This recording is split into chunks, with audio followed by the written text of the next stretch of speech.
Hello, welcome to this webinar. I'm happy to teach about this wonderful resource, the FamilySearch Catalog today. Hopefully you will learn something new. What is the catalog? It is one of the most important tools for you to use in your family history research.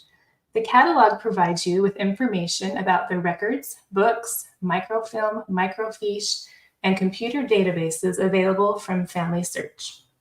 Many of these records are available to access right from home. I hope that after this class, it will be clear as to why the catalog is valuable for your research. It may seem complicated at first, but once you understand how it is organized, you will be able to easily navigate it and find the genealogical treasures you are looking for. So let's get started. Where is the catalog? It is found in the Search tab right next to the FamilySearch logo. Underneath Search, it is the fifth option in the subheading. You do not have to be logged into your account to use the catalog, but you will be able to access more records from home if you are logged into your free account. This is the catalog homepage. At the top, it says, search the catalog of genealogical materials, including books, online materials, microfilm, microfiche, and publications made available by FamilySearch online and in libraries and centers worldwide. Below that introduction in red is a link to learn more about the catalog and how to access materials. When we click here, this will take us to the FamilySearch wiki page, which lets us know all about the catalog in case after this webinar you still need to learn more or you want to review what we've learned today. There are 8 search by options that you can use to find items in the catalog. We have place, surnames, titles, author, subjects, keywords, call number, and then film fiche and image group number. For this class, we will go through each of these search options. You can search one of them at a time, or you can use multiple search options at a time. There are also 3 types of availability options, which you can select to narrow down where the collections that you are searching for are available. The first one is the Any availability, and this is the default option, showing all available collections in the catalog at all locations. The second option is the online option. This will only show you what is available to view online. The third option is the Family Search Center option. This is there for you to select only records available at the Family Search Library or any of the Family Search Centers or affiliated libraries that when we click on this drop-down menu will show up. And as you can see, there are a lot of affiliated Family Search libraries where you can view additional records. I recommend using the Any option, but you can use the other options. Just be aware you will be missing out on many of the items available. Over here on the right-hand side of our search options, we have links to other catalogs. There is the OCLC WorldCat, and below that is Archive Grid. WorldCat is a resource for locating materials that might be available in the thousands of libraries that have represented their collections on the WorldCat website, allowing you to browse these libraries from one search box. If an item is not available at FamilySearch, or if you are not close to the FamilySearch library in Salt Lake City to access it, you can check for the item at WorldCat to see if it might be at a library near you. And a tip, university libraries often participate in an interlibrary loan, so you can check to see if a book you are looking for might be loaned to a library closer to you. FamilySearch, by the way, does not participate in an interlibrary loan. And we will see more with WorldCat as we go on in our class today. Archive Grid, right below WorldCat, includes over 7 million records describing archival materials, with over 1,400 archival institutions represented Archive Grid helps researchers find materials held in archives, libraries, museums, and historical societies. That's another great resource for additional records. So let's get started searching the catalog, and we will start with the place search, which is typically the most used search. Place searches by jurisdictions, which will change and vary depending on the country you are searching in. The place search is an exact search and will drop down as you type. And then you will need to select from the list for the place that you're looking for that will come up as you type. So let's say we want to search for ancestors in Shearsby, United Kingdom. So we will type Shearsby in the place search, and it will bring up 4 results for Shearsby. And as you'll notice, it'll show the jurisdictions from largest down to smallest. 2 of the results here are for St. Mary Magdalene's Church in Shearsby. So I will select the result that is closest to what I am looking for, and either of these 2 options will provide the same search results. So I'll select that, and then down below in the search box, I will click Search. And this brings us to our search results page. Over here on the left in the gray box is our search criteria, and we can also refine our search from here instead of going back to the home page of the catalog. You can see it has the same search by criteria. Over to the right of the Refine Your Search box, we have our result page. So as you can see, we have a list of results here, and they include the locality, which is United Kingdom, England, Leicestershire, Shearsby. It includes the record type, and then how many number of collections are in that record type. So for example, there is 1 collection in cemeteries, 1 collection for census, 7 church record collections, and so on. When you click on one of the results, it will let you know what specific collections are available for that record type in that locality. And then you can just click it again to make it go back to how it was. Right above our results in this gray box is a notes section that gives you information about the locality. So when you click on this red place information link, this will take us to a map that shows a map of Shearsby and other links and interesting information about the place that you are researching. And then we can just go back to the tab before. Underneath the place information is the part of link. And when we click here, this will show us all of the records that are part of the Leicestershire in the United Kingdom. And so there are quite a lot of records as you scroll down. From here, you can click on part of United Kingdom, England, and then this will show us all of the records available for England. When we click on places within United Kingdom, England, we can see all of these places that are included in the United Kingdom, England. And these place options could be very helpful if you don't know what other states, counties, parishes, or cities exist in the area you are looking. Or it could be helpful for when you aren't sure of the spelling of the place that you are looking. Also, one thing to note, if I click on part of United Kingdom, places within United Kingdom, then it specifically is England, Scotland, and Wales. So we will go back to the village of Shearsby by clicking on places, going back to Leicestershire, and then places within Leicestershire, and going all the way back down to the bottom of the list it's at the top of the list, to Shearsby.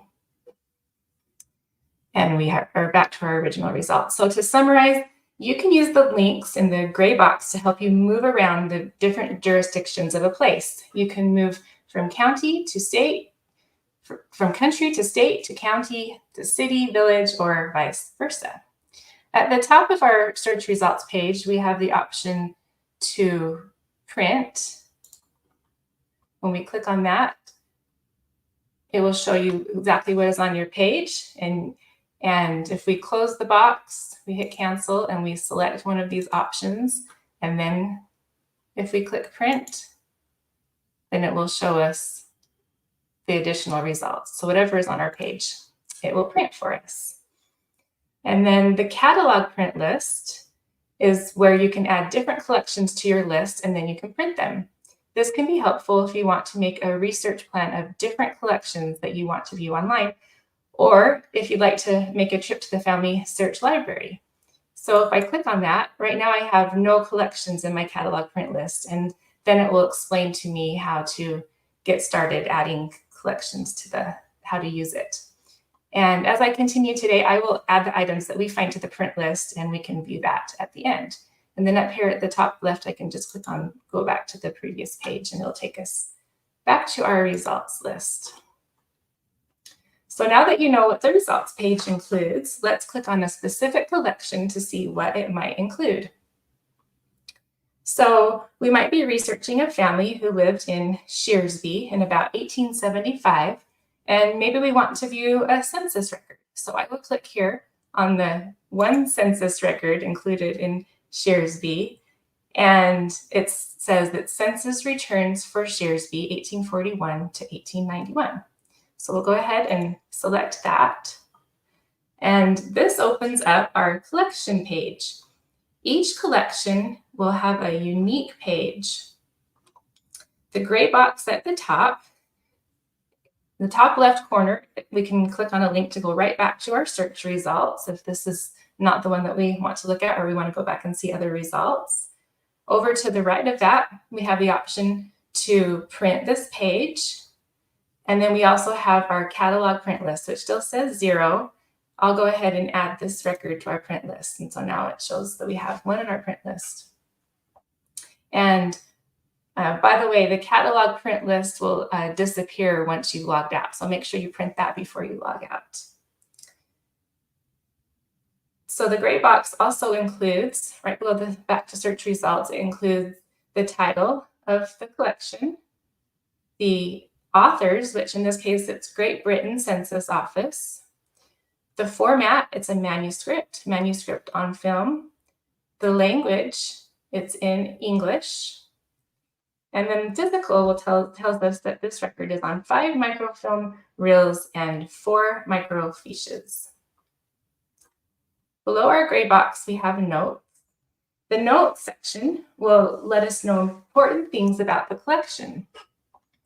This could be in the language of the collection, and it informs you of what could be found in it. Often, if a book is digitized, you will see here in a bright, bold red text notifying you that there is an image available online digitally, and we'll see that later. We also have a link for if the item is available in WorldCat. It can check possible locations in other libraries. And so if I click here for this record, the census returns, it actually tells us it's only available at the Family Search Library for this one. And then we can just click back on the tab before to go back to where we were. Below the notes, we have the subjects category, and this just tells us what locality subjects are included in this record. And then below that, we have our film and digital notes. And so if the record is microfilm or microfiche, then it will be under the film and digital notes, which this one is. And this will tell you first the note, which is the name of the sub-collections within the collection. And here we see each microfilm roll and the 4 fiches with the years covered from 1841 through 1891 that are included in this collection. Over to the right of the note is the location. So this happens to be located at it says Family History Library, but it's actually the Family Search Library.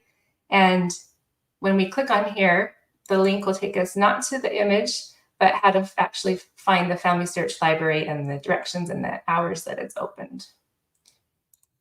And then we can just go back to our other page. The collection and shelf tells us that this is located in the FamilySearch library at the British B1 floor on the southeast corner. And the film number is the physical film number in the library. So if you were to go there, that's the film that you would look for. Next to film is the image group number. The image group number is a digital film number that FamilySearch has assigned to view it digitally. And then to the far right, we have the format. And format will include different icons that will tell us how and if we can view the record. So the top one is the camera. And this means that we can browse the images online anywhere. The camera with the key means that the image is locked. And so it depends on restrictions. The microfilm may have been scanned, but have a contractual data privacy or other restriction preventing access. And this is often lifted by viewing at a FamilySearch center, either in Salt Lake or a location close to you. And it also may be lifted by simply logging into your FamilySearch account. And be aware that not all images will be restricted when you see the key. So you may want to click on it and see what is available in that collection to see if there are any to view. Next, we have the magnifying glass. And this tells us that it's a digital index for us to search in. And so if we were to click on that right now, it'll pull up all of the names that have been indexed from that record. And then over to the right, it'll show us where we can search for exactly what we're looking for with all different filters included. And so the index is a great help to finding the record that we're looking for. And then the last icon is the microfilm roll. And this tells us that this item is available on microfilm at the FamilySearch Center. And this is actually the microfiche that we can view there. So those are the different options for viewing. And let's go ahead and click on the camera at the top, the one that is not locked, and we'll learn how to view the images of the collection with our image viewer. So these are all the images in this collection. And at the top and on the left, it tells us our film number. Over to the right, there's a source box if I would like to save this source for later. And then to the right of that is attached to a tree. So if we find a record in here, if we just select one record, then the attached to tree option will show up. And then I can show you how we do that.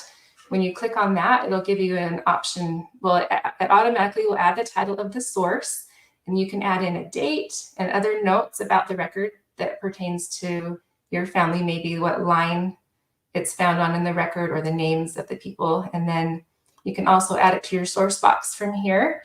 And then you would click next, and then you would select a person to attach the source to from your family tree. Or if you happen to have the ID number, the ID numbers are these little numbers that are right underneath their name, or on each person profile, you'll find the ID number. So if you happen to know that, you can put that right in, or you can search for it, or there's a link to find it in your family tree to find the person. And this usually will show the people that most recently have showed up in your searches.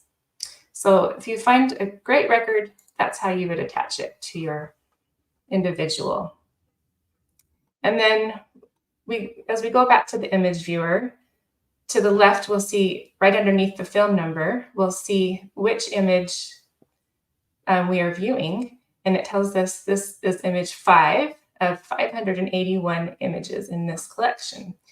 And then back over to the right again, we see these smaller white boxes.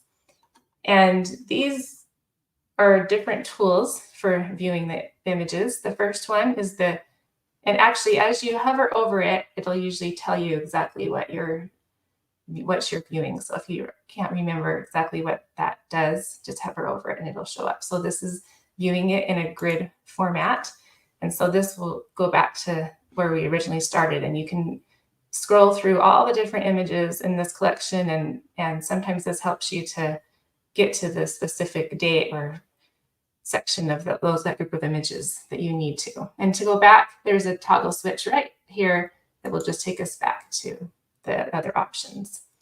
The one next to the grid is the download icon, and that is great for if you want to print. It's best to download it first, and then you can select print, and you can print your record.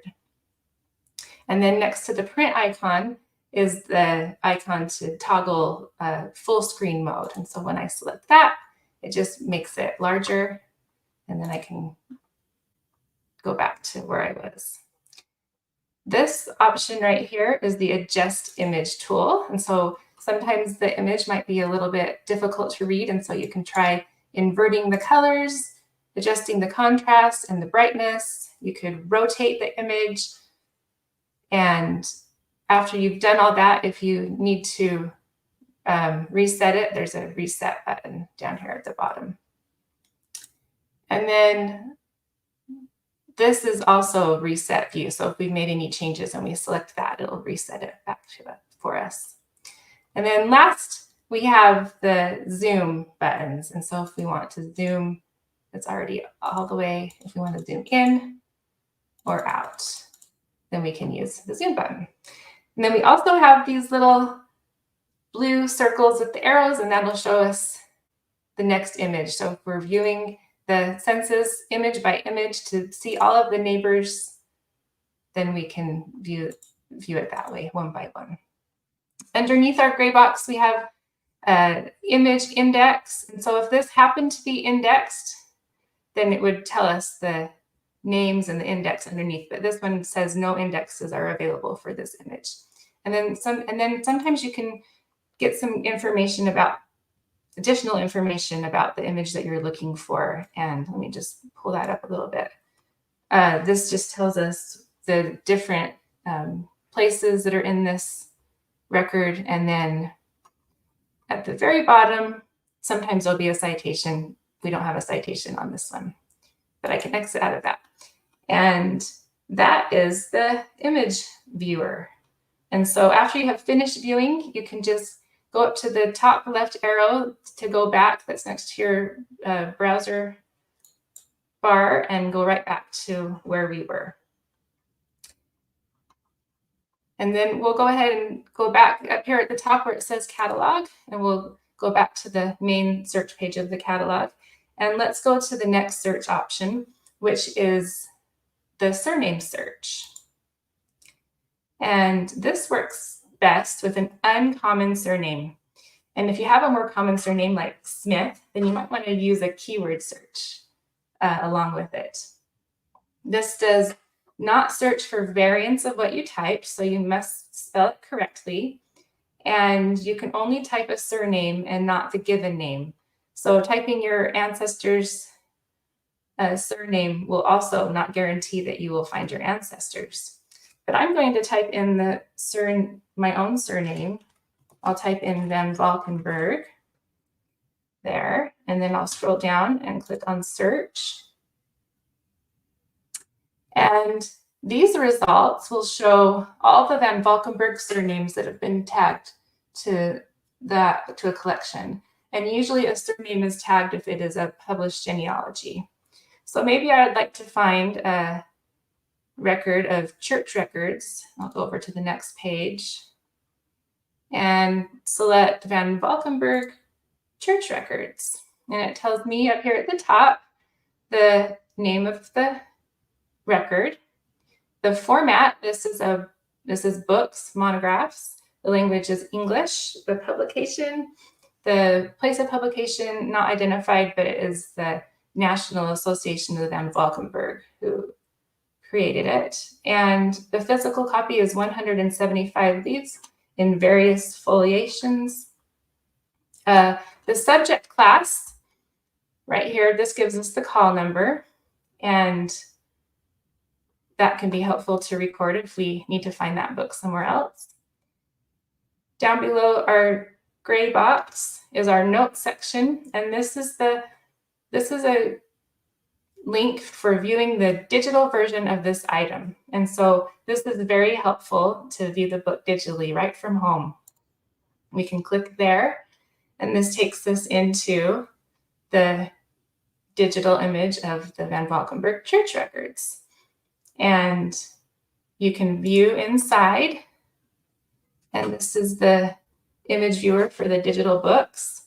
And it has many options up at the top to, as we kind of like what we looked at before, to adjust the image, to zoom in and out, to view a grid of all the pages. And one of my favorite parts, let's see, I'll go ahead and let's see, scroll out a little bit. We can move to the next page by using these arrows, and we can actually search for a name or a date or any information in the book here. And so I will type in,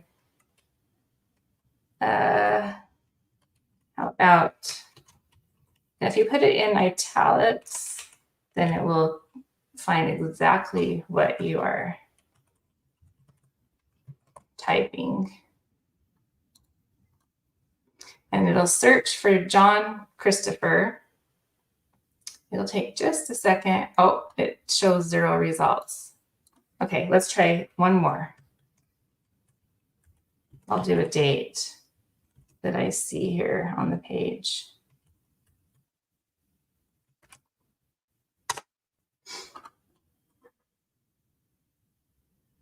And let that search. Oh, and it's giving us 0 results again. Let's just try searching for John. There we go. Okay, we have 114 Johns.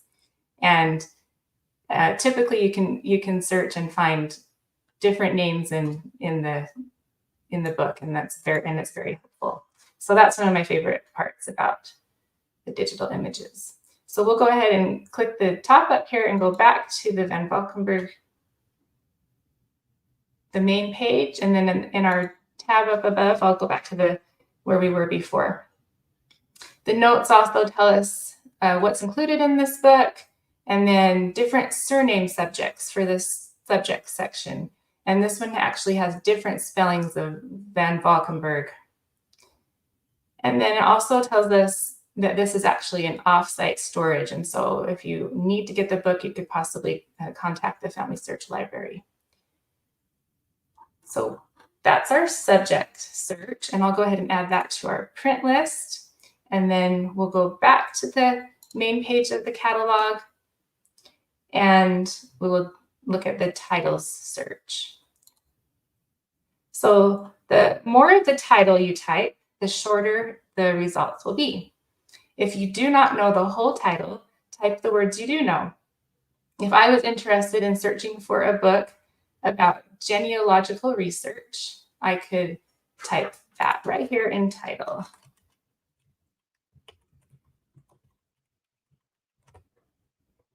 And then I would click search.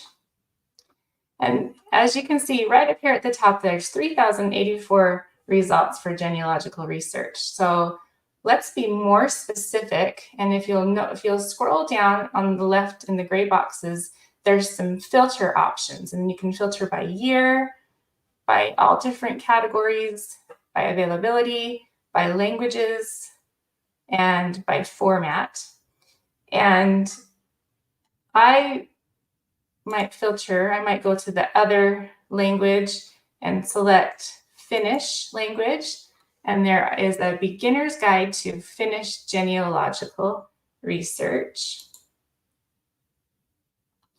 And this one, again, is a book. I will add that to my print list. And as we scroll down, it gives us all the same information that we've seen before. This language is English, Finnish, and Swedish. And then in the notes, there is a part of it written in the Finnish language. But when we click on the View This Record in WorldCat, this book tells us that there's one edition in 103 libraries. And so there's many libraries that we can find this same book, and there's several pages of libraries. And so there's an example of how helpful WorldCat can be if you need to find the book at a different location that's closer to you. And then this is also a book that is available at the FamilySearch Library. It tells us where it's located on the International B2 floor and that it is available, 2 copies. So we'll go back to the catalog. And now that you are more familiar with how you can search by place, surname, and titles, and you also know how to view the collection and understand how you can access it digitally or in person, depending on the availability, we'll go a little faster through each of these.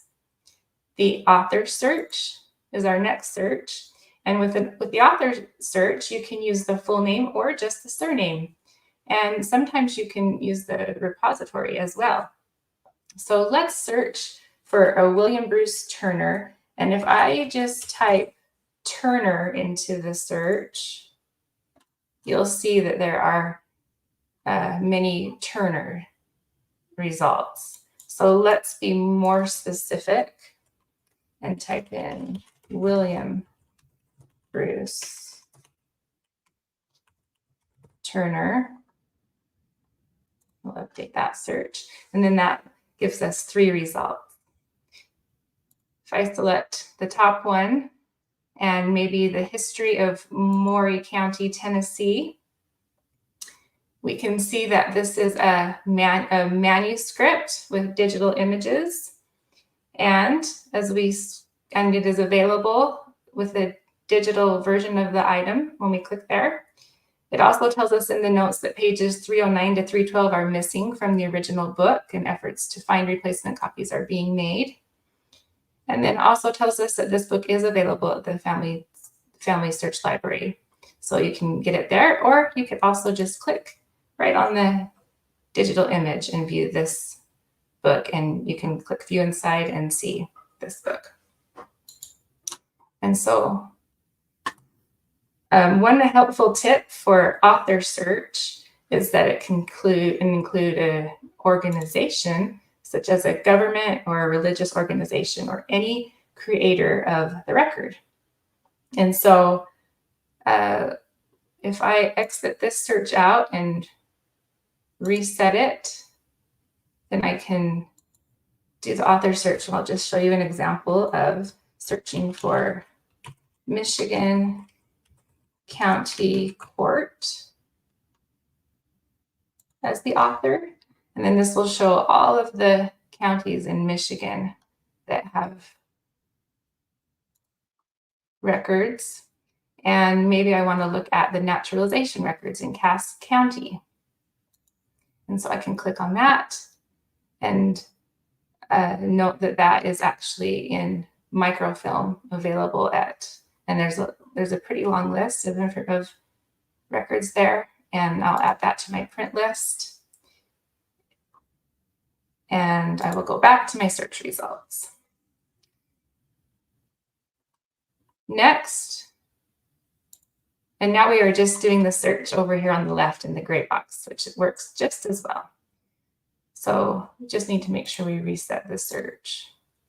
So next we'll go to the subjects.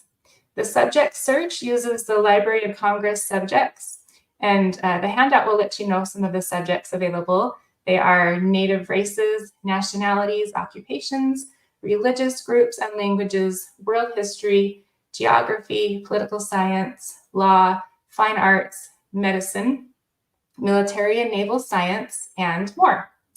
So the more of a subject that you type, the more specific your results will be. For example, if you type immigration,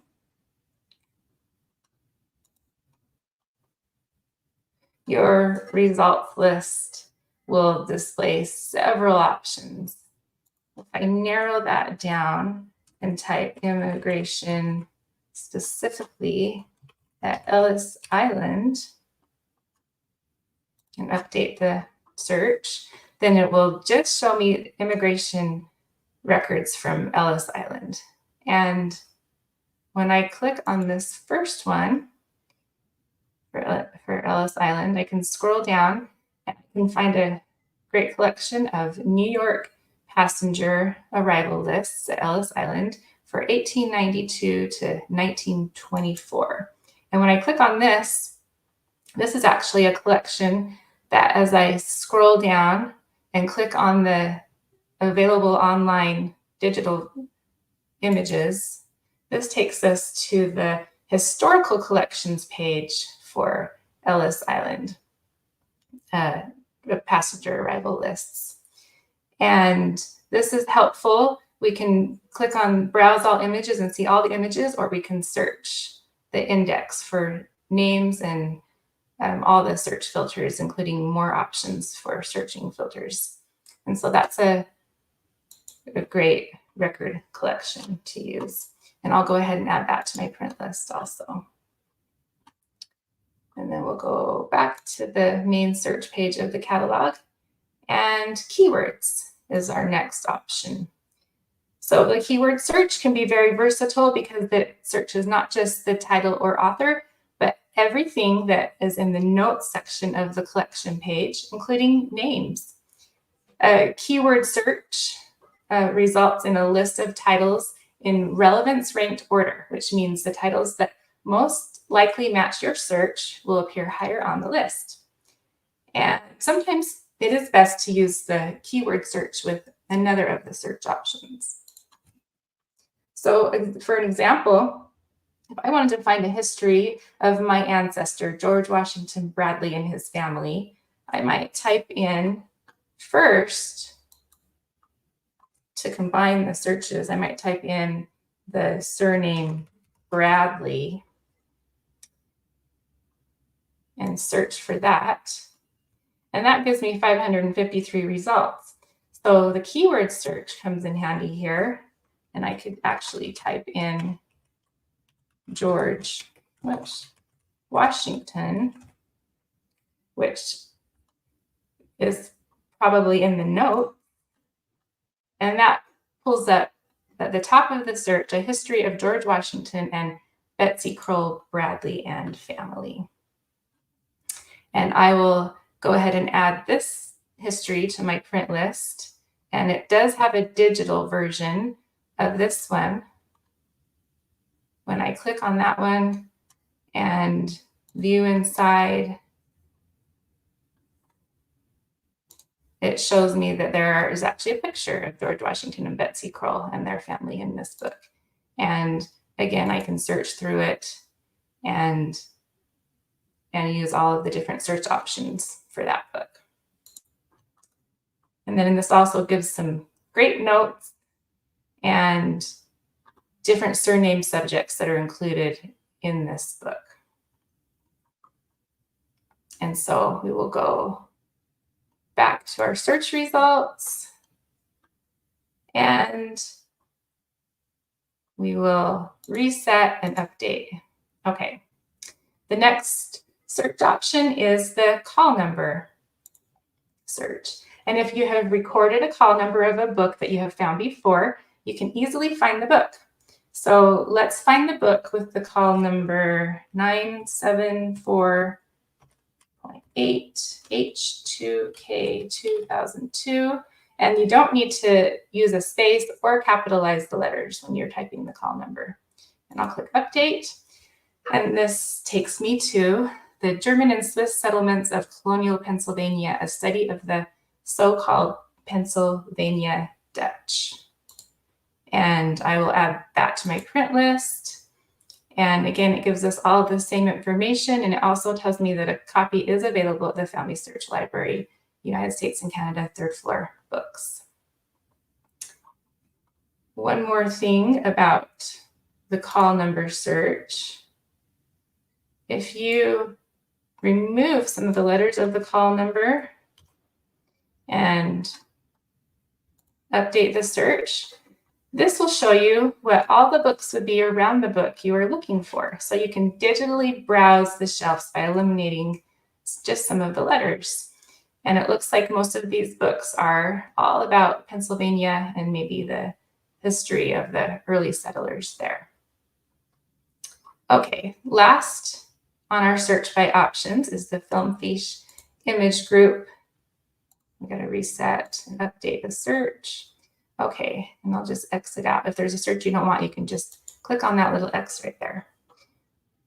So the Filmfiche search has to be an exact search. And so if you search for microfilm 1, then it will show microfilm 1. You'll get that exact film. And the fiche number, if you if you search for 1795035, then you will find that exact microfilm also. This microfilm collection is created as a civil registration marriages in Natal, 1900 to 1930, and it's created by South Africa Department of the Interior Registrar of Births, Marriages, and Deaths. And the language is in Afrikaans and English, and it's on 53 microfilm reels, and so it goes on and on. The great thing about this is it looks like they've all been indexed and digitized, and so you're able to view those easily from home, and there's a link right here also to view this one. When we go back to our search results, we will reset that, update the search, and the image group number or the DGS number also works the same way. So 4456469, whoops, 4456469 will take us specifically to this collection, which is actually a Spanish collection of Catholic Church records. And this one has online images also.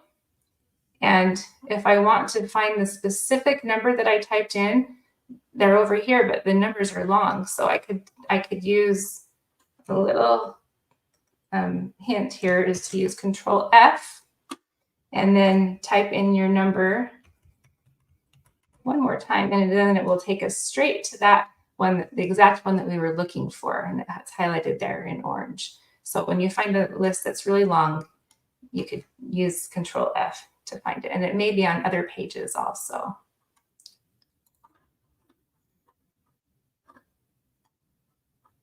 Okay, and I'll add that to my print list also. So that's all of the search by options.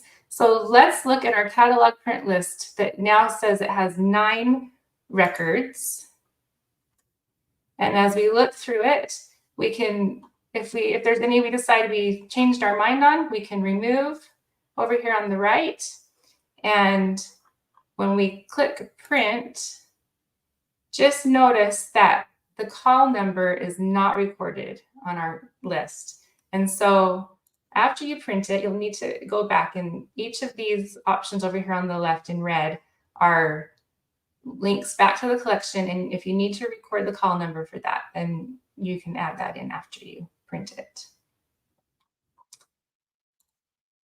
So we'll go back to the catalog. And in conclusion, the catalog is a wonderful resource to find genealogical collections, books, magazines, and records in places all over the world that are held in the FamilySearch Library in Salt Lake City, in FamilySearch affiliated centers, and right in your own home.